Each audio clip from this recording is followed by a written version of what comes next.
Okay, hi, like I promised, I said we were going to talk about in the next session, we were going to talk about the cosine function and how do I do it if it changes a period. And the way I know the period changes is that if in my cosine function there is a coefficient of x. And whatever that coefficient of x is, remember by this formula, y equals a cosine b of x, that your coefficient of the actual complete function tells you how high or low the wave of your function is going. And then the b in front of the x tells you the amount of cycles into pi. The reason that amount of cycles is important is because we always want to know what one full cycle is. One full cycle is also what one full period is. So again, going back to this, remember that the period of the original cosine function was 2 pi. So the original period, okay, I'm just going to put a p for period there. The original period was 2 pi. Well, to alter that and change that, I'm just figuring out how many cycles I am now putting into that original 2 pi.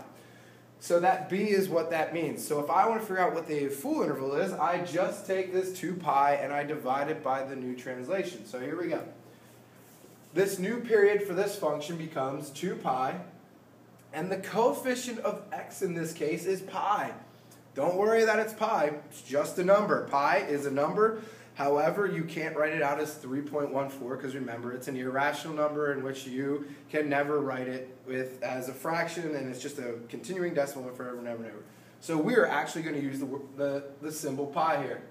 So therefore, my period goes from 2 pi divided by pi, which is now equivalent to 2.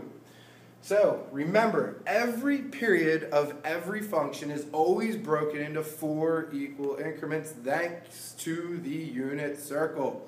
And the unit circle, remember, broken into 4 equal amounts were 90 to 180 to 270 to 360, and I'm back at it. So that is 4 jumps. There are 4 steps, and those 4 steps are important because they are your maximum heights, they are your zero values, and they are your minimum heights. So cosine.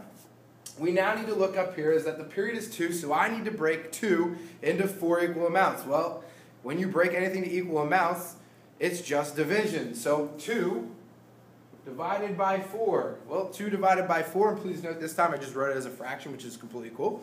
So 2 divided by 4 is equal to 1/2. So each step is now considered to be 1/2.